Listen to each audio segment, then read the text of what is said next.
Hi, spooky friends. It's Friday, and you know what that means. It's time for our weekly true crime cult meeting.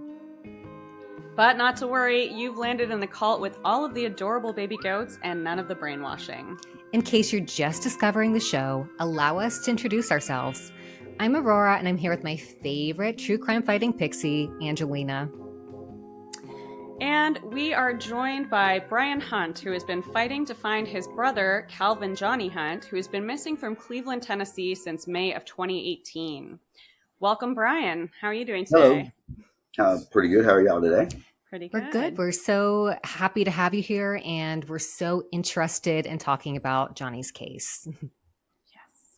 Well, I'm glad to be here. A little nervous, but I'm glad to be here. You're going to do great. Well, for those of you unfamiliar with Johnny's disappearance, here's a little background on his case. 38-year-old Johnny, who would now be 44, was last seen on the evening of May 29th, 2018. According to his girlfriend, Shannon, the two of them left their home in Cleveland, Tennessee to head to Lilburn, Georgia to visit Brian and his mother, a trip they made often. Allegedly, about an hour into the drive, Shannon and Johnny had a fight, causing Johnny to ask to be let out of the car along I-75 South, and Shannon drove away. Several texts were sent from Johnny's phone after the altercation, but many have doubts as to who actually sent those texts. Brian, we'd love to hear a little more about who Johnny was as a person. Can you tell us more about what he was like?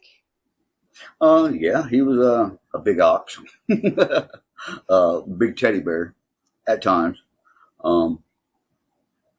Kind, you know, he'd help anybody. He just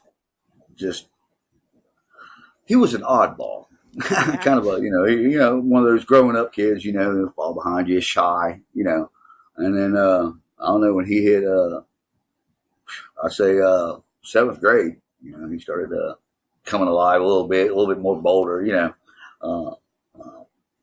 like me.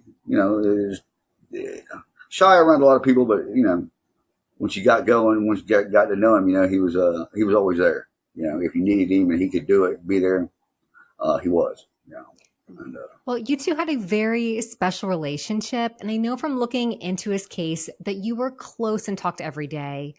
When Johnny went through a divorce and was feeling a little directionless, you picked him up in Florida, moved him to Georgia, and helped him get into powder coatings for fabricated metal products. The two of you also shared a love of drones, and Johnny especially loved filming sunrises and sunsets. Are there any special memories you can share with us about Johnny? All of them, I guess. Yeah, he got me into drones after he got into drones actually after he went to Tennessee. And then, he kind of got me addicted, so actually, I mean, when he disappeared, he had two boxes. He was bringing me parts for drones, because I like to build, I'm mechanically inclined. So, I tinker with them, put one of them together, so he'd bring me all his leftover parts, that he was done with. And then he kind of got me into them. And so now I've got a bedroom full of drones. I hear that's how it goes with drones, though. Yeah, it's a slippery slope. It's kind of addicting. I mean, I've got. I've advanced. I even got some of his that he had. I went and picked up.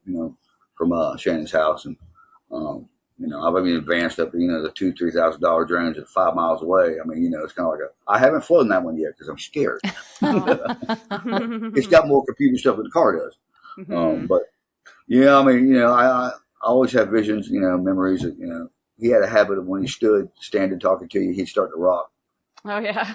Like a little teeter-tot bag, boy, and always picture that, Aww. Yeah, all kind, memories of school. He used to follow me around all the time after school. It's hard, Nice. We talked every day. I mean, it would be, might be 5 o'clock in the morning. Hey, get up for work. I'm going to work. I mean, always something. Wow. Yeah, it was. It's kind of hard not having here. For sure. I even still text his message or stuff. When I'm sending videos out to people or something, and I'll send it to him anyway, Love that. Oh, that's really nice. And we've read that Johnny was a really thoughtful friend and was always checking in on his friends. And he took the time to teach one of his close friends to fish. Being his older brother, was that your perception of Johnny as well? Oh yeah. He would. He took the time, Now we're both the same way, though. I mean, if we cut you off at cold, we're both, either this or that. If you put us in between, look, we'll do anything for you, but we'll burn you down too. You know what I mean? Don't mess with it. But yeah, I mean, he would actually, when I went and picked him up, he was actually did some time in prison a couple of years after he got a divorce. Mm-hmm. He was in prison because he took the rap for a friend. So they didn't go to prison. He took the charge. Wow. Just so it was a girl, and he took the charge for her, so she didn't get locked up. So I mean, he went and sent time for prison, so she didn't. Wow. So that was what type of person he was. Really do anything for anyone. Wow. Yeah, I mean, who's going to volunteer to go to prison? You know what I mean? I mean, there's very, and he did it. He took the charge, said it was his. Wow. Yeah, I mean, he had a big heart. His heart was as big as he was, But he had an anger. He could be a mean one like me too, on the same level. We all have those moments. He'd do anything for anybody. Passionate, I guess.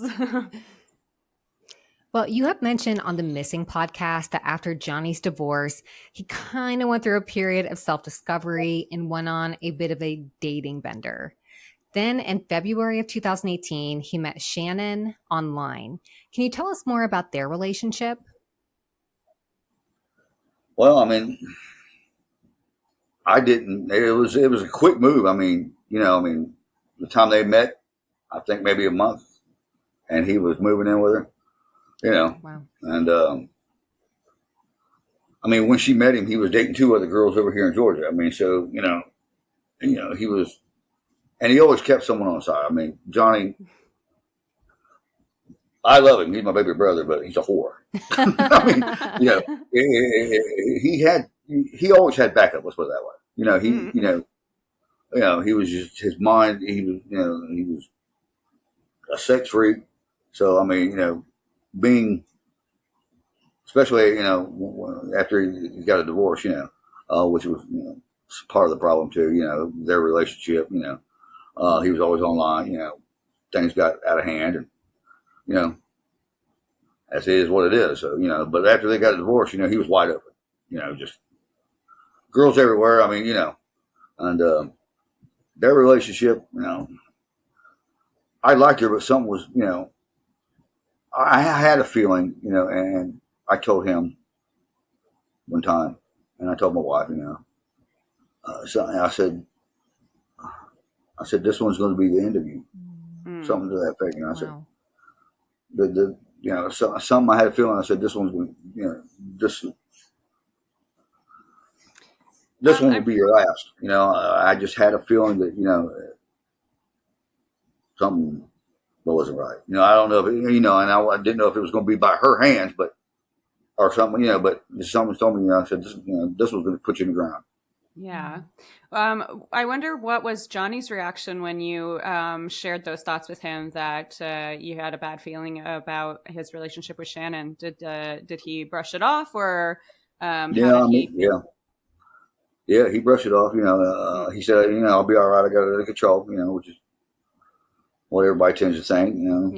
Most egotistical maniacs, because there's no such thing as control. We think we do, but we don't control anything. Other than maybe what we think and of personal space. But next to that, we never know what's going to happen. Mm-hmm. And yeah, he just he kind of blew it off. And as a matter of fact, that message, the last message I got, and I'm not sure it was him on that day. I mean, it could have been somebody else. That's messaging. But I even told him then, he said, I asked him where he was at, basically seeing what was up. And he was like, I'm sitting in the truck, sitting in the car on my way to see y'all. And, he said, He said, I'm sitting in the car debating whether or not to run. Oh. And I said, well, if you're going to run, I've got a bad feeling you need to do it now. Wow. Wow. And that was the last time I ever got a message from him. Wow. So I don't know what that entails. I didn't, don't even know if it was a setup. It was not even him. I don't know. Right. Okay. So, on that day, on May 29th, a Tuesday, Johnny had planned to drive with Shannon the 186 miles between Cleveland and Lilburn to visit you and your mom. Right. Can you tell us more about that plan? Was there any particular reason that they were visiting you? They just come out and see us. Our friend of ours that have, I talked to that day, Michelle. She was cooking dinner for him, and her truck was acting up. I would work on the truck, overheating. She was having problems with it, so I work, help him out with the vehicle. So yeah, I mean, they're coming to visit, every week, every other week or something, just a typical visit. Yeah, and it just didn't. I guess they, obviously didn't make it.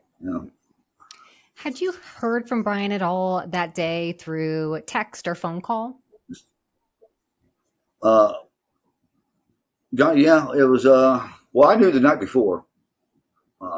We texted. We big texting every. We talked every now and then, but I mean, mostly it was just texting. Yeah, knew. But that morning, I didn't. I heard a couple of times. I think it was early that morning that he was supposed to go. They were going to get tires on the vehicle, and then nothing till the because I was busy. I was busy at work that day, so there was nothing till I think it was like 5 something when I texted him, "Hey, where you at? What's going on?" And I was I texted my wife. It was like 5:47 or something. I texted her and said, "I just talked to Johnny. He's getting ready to leave, so he's going to be late. And then, so I went ahead and went to Home Depot to look for some. I had to price some listings for a customer I was doing some work for, and that is when I got. Oh, and yeah, Michelle had texted me and said, "Hey, have you heard from Johnny?" Okay. And I said, "No." I said, "Well, I sent him a message. We conversated earlier. Before I got to Home Depot, I said he said he was on his way." He said, she said, "I just got this strange message from Shannon that said it was, hey, me, Shannon, on his phone, and they weren't coming." She was scared that she thought Johnny was setting her up for some reason, or was not going to go back to Tennessee with her. Interesting. Now I'm like, okay. So at that point, I was trying to reach them, Johnny and Shannon, and got no response, so I hit Michelle back up. I said, "Hey, have you heard anything yet?" And then that's when Shannon responded. So I got the conversation with Shannon. Okay. So you got a call from Shannon, and that's still while you're still at Home Depot. Yes. What was that phone call like? Can you tell us about that? Actually, it wasn't a phone call. It was she had texted me back. She had texted. Okay. So I just went with a text. She was rambling about. I had sent Johnny something about an apartment. I forgot exactly what it was, or something. Hey, you could get your own apartment, or something about an apartment. Well, I guess obviously she read that message from earlier, because obviously from what I gathered, put together is she had stopped on the side of the road at a town right prior to Cleveland. I forget the name of it. I don't remember now, as I do when I'm talking about it, and was going through his phone. But she was rambling on about the apartment he had, which he didn't have an apartment. That was my conversation with him talking. And this girl, she ran across with a message that talking about wanting to have sex with him. Okay. So she was just, she said he was asleep in the vehicle, And before he fell asleep in the vehicle, he handed her his phone and, unlocked it and gave her the phone and went to sleep. Because she left her phone at the house. I find that hard to believe. Mm-hmm. With her son because his phone wasn't working or couldn't get online or something. Okay. And so that was the reason, I guess, she had his phone. So basically, we were going through the situation, and I texted Michelle at the same time. I said, I'm on the, she's talking to me now. And she was just basically just upset, just going on, all kinds of texts, and I told her, I said, look, just don't say nothing to him. I said, because when he wakes up and you tell him, I went through your phone searching for things you shouldn't have been searching for, really, which is why I don't think he unlocked the phone for her. I find it hard to believe that unless he was that out of it. I mean, in between, that he's going to unlock the phone knowing what she's jealous. And you got evidence on there that you've been cheating. All right. He had to really be messed up because next to that, he wouldn't do it. He's a little bit more, he's smarter than that. Unless, like I say, he was just out of it. And I said, don't say nothing. I said, because it ain't going to be good. He's going to get pissed and flip out. And there's going to be an argument. I said, just shut up. Don't say a word. Get him back to the house. And I'll come get him tomorrow. So all in all, it ended up, okay, I trust you. And okay, I said, I'll be there. I'll be there tomorrow. And couldn't get a hold of anybody for almost exactly 24 hours from that time. Exactly 24 hours. Almost within 15 minutes, I think it was. I'm like, okay. Because I was at work all day, I'm like, okay. I was going to leave work. Hey, kept sending messages. Hey, what's going on? What's going on? What's going on? And all of a sudden, I got a message back from her phone that evening, like 8 something, almost 24 hours later. You were right. He did get mad. I'm like, okay, so, and she was like, well, he asked me to, we got in an argument. He asked me told me to drop him off on the side of the road. He'd rather walk or he'll find another ride. And I said, okay, so she goes, I did what he said. She goes, he was a man. He wanted out of the damn car. He was either going to jump or, so I pulled over. She goes, I drove off and never looked back. Right. And so in that version of the story, Shannon had mentioned she dropped him off the freeway near the Cleveland exit. But from what I gather, her story changed several times. What other versions of the story did she tell you? Well, on that one, of course, I went to Cleveland and got a motel there. And that's where I filed the police, and all that. And then I took the time, to measure out the distance of the first Cleveland exit to the next exit and where she, said where she dropped him off in between. So I measured that in the car, the next one was like a mile away, the next exit. So I did a return, hit that spot going back north, and it was almost a half mile back to the Cleveland exit, the first Cleveland exit. And so I'm like, okay, well, he would have turned his ass around and he'd have walked. I mean, he knows the road. He knows that route, those roads, So he would have turned around. He would have went to that exit first because he knows that's the closest one. He wouldn't have spent an extra time going all the way another mile walking. I mean, because my brother don't like to walk. He will if he has to, but not carrying drones and especially that. So all right, that was the first thing. So I figured out, okay, I'm gonna go back to the first Cleveland exit because that's the closest. That's where he would have went. All right, now supposedly he would. I just know Johnny. So I went there. I hit all the stores. The first store off the exit because he'd have been thirsty, and that's exactly where he'd have went first. And then there was a Waffle House, other side of the street, and then over here, the motel. It didn't have a lot of that exit, a couple places, little small shopping centers. But I went to the store first, and I actually spoke to the gentleman that was there, and he was actually by chance at that store when the day he got out of the car, the day this happened. And so I showed him here. He's like, ain't no one like that coming, because I mean, you can't miss him. I mean, big old bull, tattoos, carrying a drones, Right. His hat supposedly he had on. So he's like, nah. He goes, there ain't no one coming. He goes, I was moved from another store that night and was over here. He goes, there was no one that came in the store looking like that. He goes, I remembered him, So all right, I went to the Waffle House. No. I went to the motel and had them check, see if he got a motel there. No. So I mean, there, no evidence that I could find to support that he was dropped off there. Okay. Now, not saying he might not walk the next mile up, but they just wouldn't have it. he knew the area, knew where things were, so he would have been. I know he would have went to that exit. Makes sense. Yeah. So, but again, I guess cops couldn't find any evidence or cameras there either. Right. Right. So in one version of her story, Shannon said that when Johnny got upset during their fight, he smashed the dashboard with his phone, breaking his phone. Have you seen the dashboard to the car that was allegedly smashed? And does that behavior fit Johnny's personality and how he would react as far as you see it?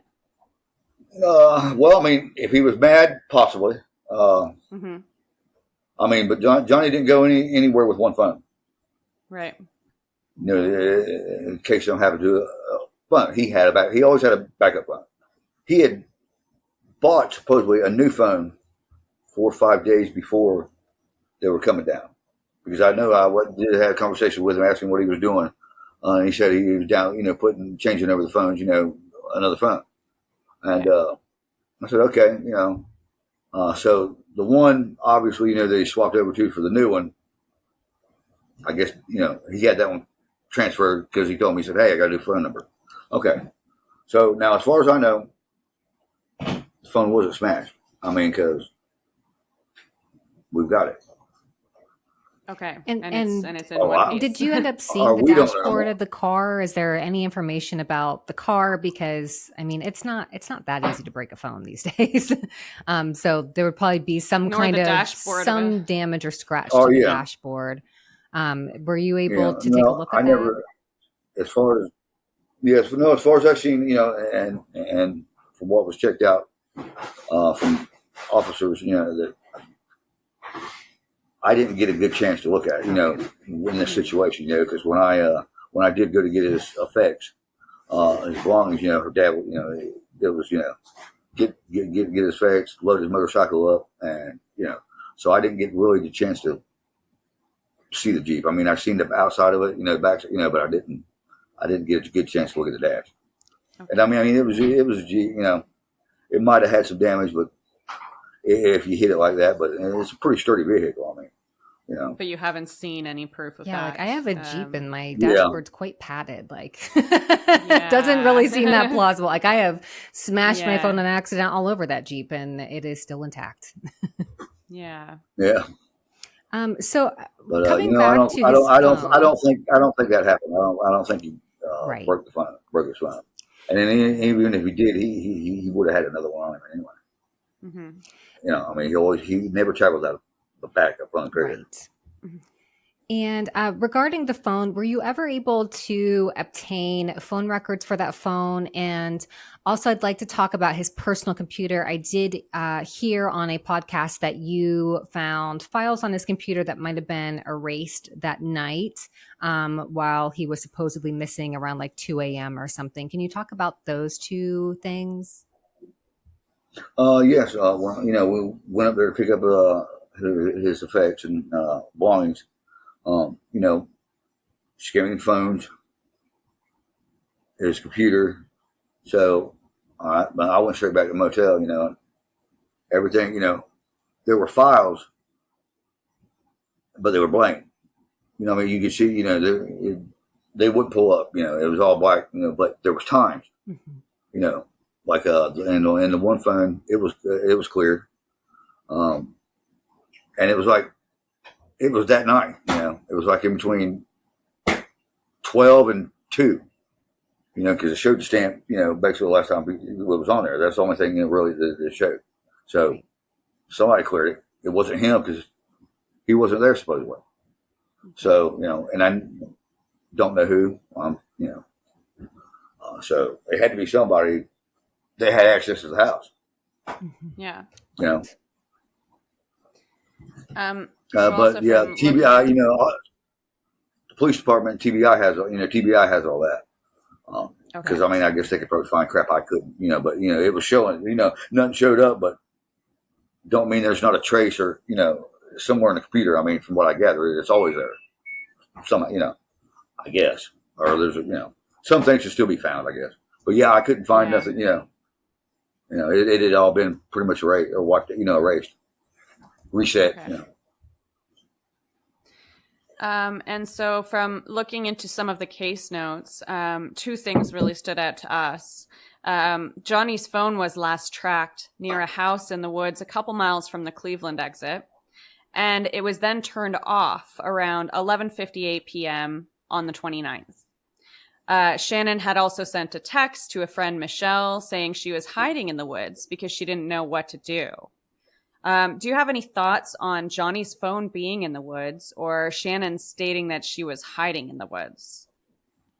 Well, when you put 2 and 2 together, it equals 4.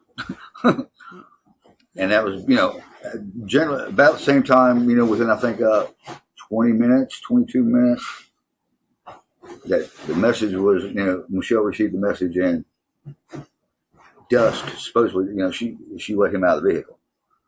Mm-hmm. There's a plausible 30 minutes or so,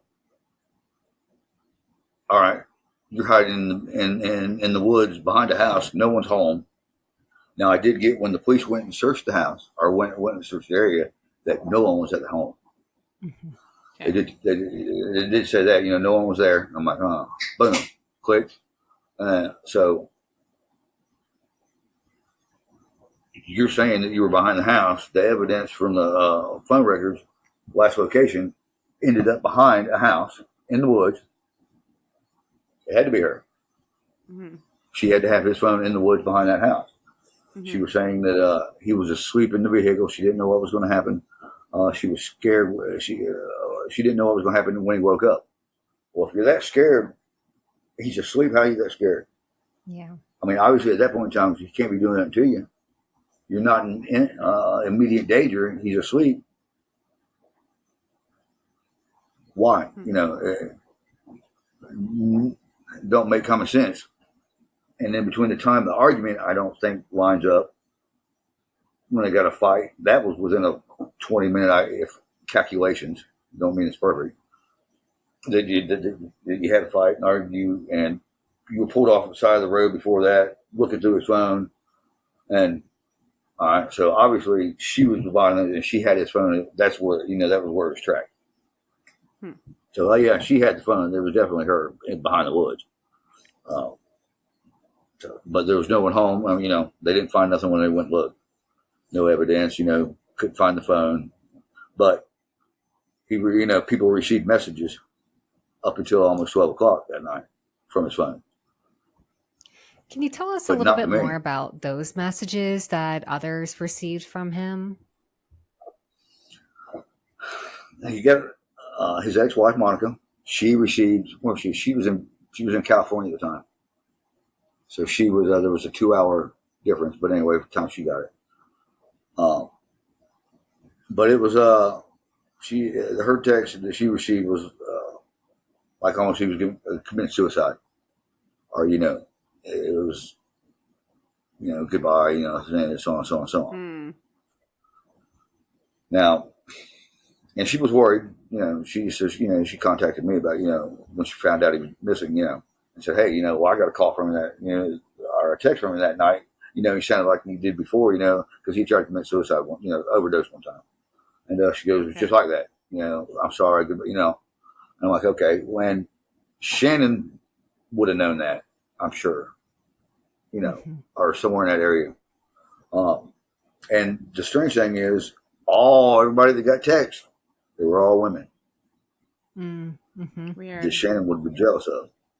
Mm-hmm. Yeah, because Or, you didn't get a text. And as I didn't close get as you that. two were, if He, he was He sending would have, texts yeah. because he was not in a good headspace, I can't imagine him not reaching out to yeah. you, who's been such a support system for him through everything.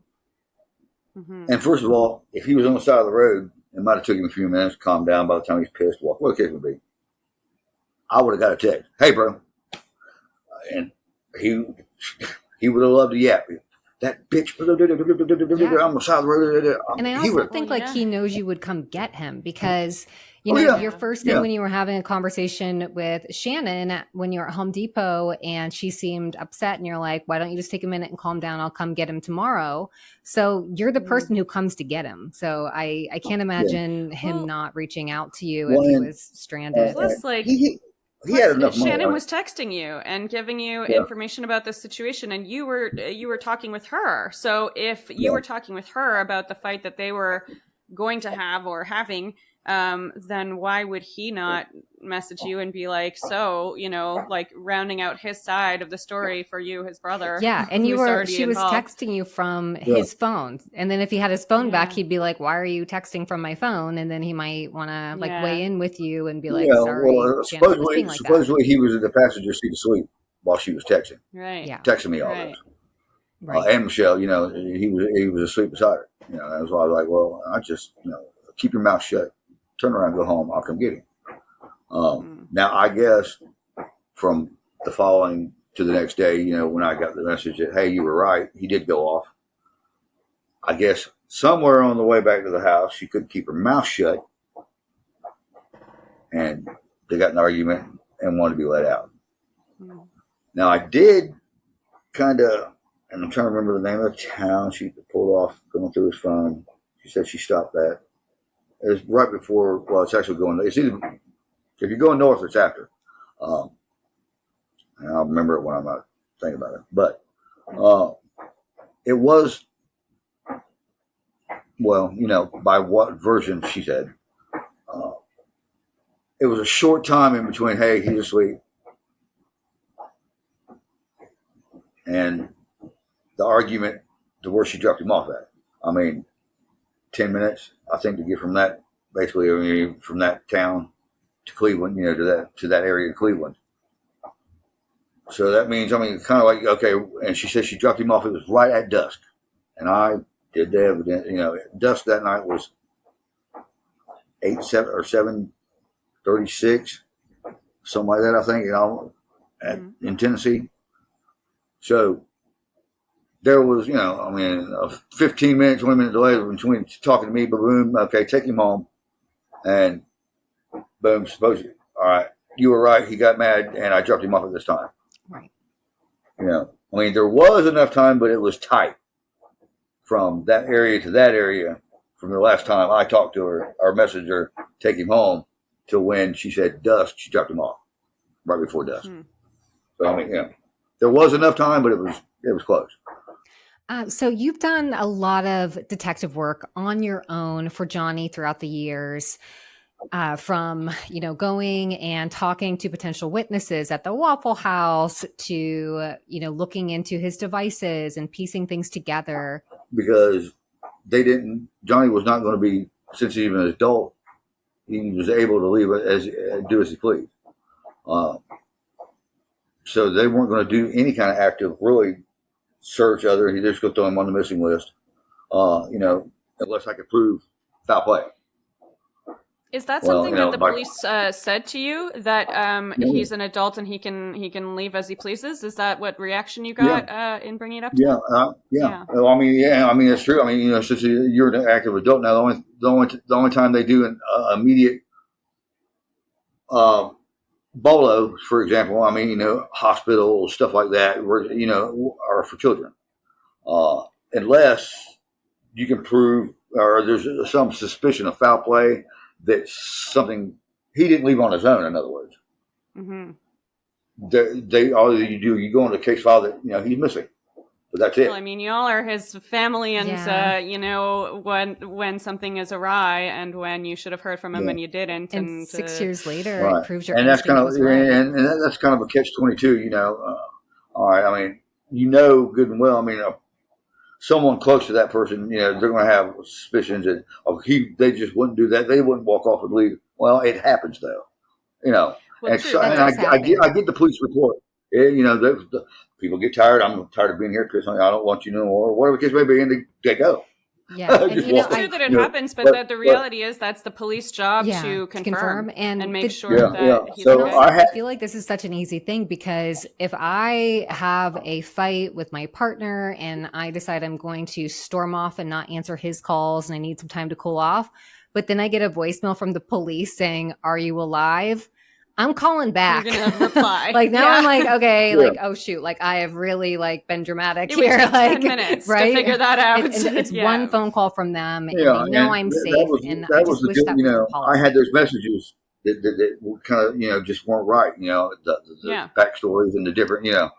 So that then they put him on the NamUs, you know, and you know that something was awry. You know, that possible foul play involved, that he just didn't leave on his own. So, you know, hospitals, everything got, you know, if he shows up there for some, you know, with that name or whatever, then, you know, he's contacted. So he's, you know, I got him put on the national database by keeping all the messages, you know, because I tried Good. to keep her talking. You know, I was trying to find out everything. You know, and I know sketchy, you know, so anything I could find out, you know, that I could get to help me find him, I was trying to do. You know, I was trying to keep her talking. You know, Wow. so I mean, luckily I did that. You know, I did that, or you know, Yes, it's for crazy sure. how the system works, but you know, I mean, it's in place for a reason. I mean, because I understand that, you know, Yeah. people lie, people, you know, false accusations, and you got to have some kind of separation system, or you know, I mean, the system's overwhelmed as it is. I mean, Yes, you that's know, true. there's not enough to even take care of what is taken care of, to be taken care of now. You know, Yeah. hundreds of thousands of a year go missing. I mean, there's people in Tennessee who've been gone, whole families for 40 years, never been found. Whole Well, family yeah, gone. and this is why in previous episodes, you know, I've expressed that it's like if that's the issue at hand, if the police are going to think, well, you know, they're coming at us with this and we're already overwhelmed, that would be the way to react instead of saying, "Oh, I'm sure your brother's fine.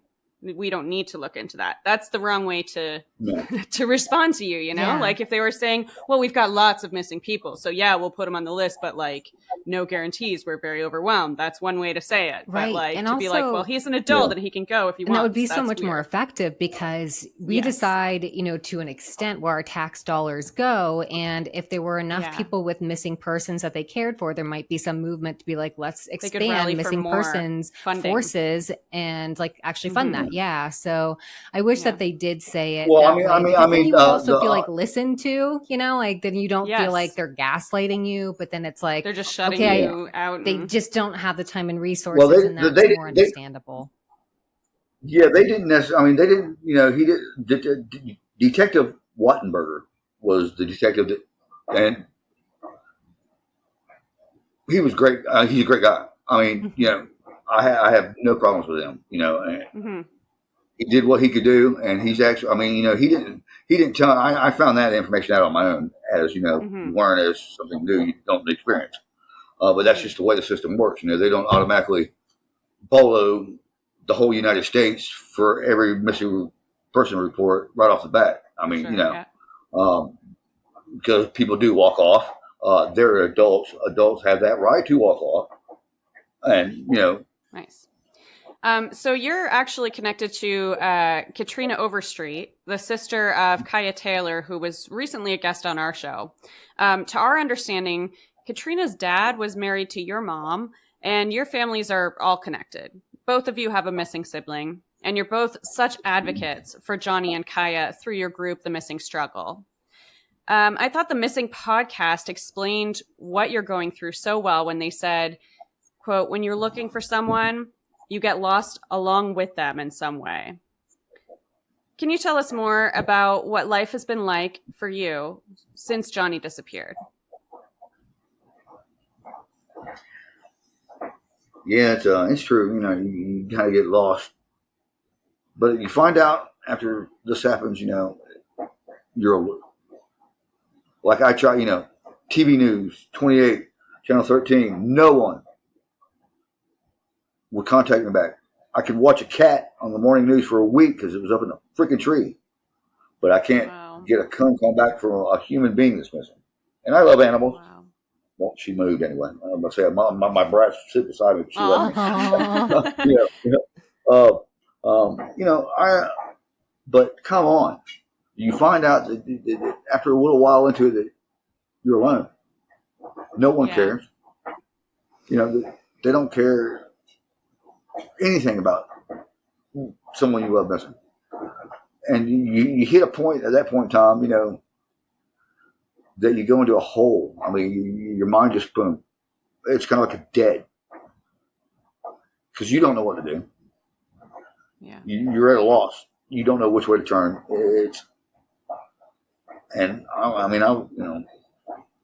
I'm not nowhere a person that I used to be. Yeah.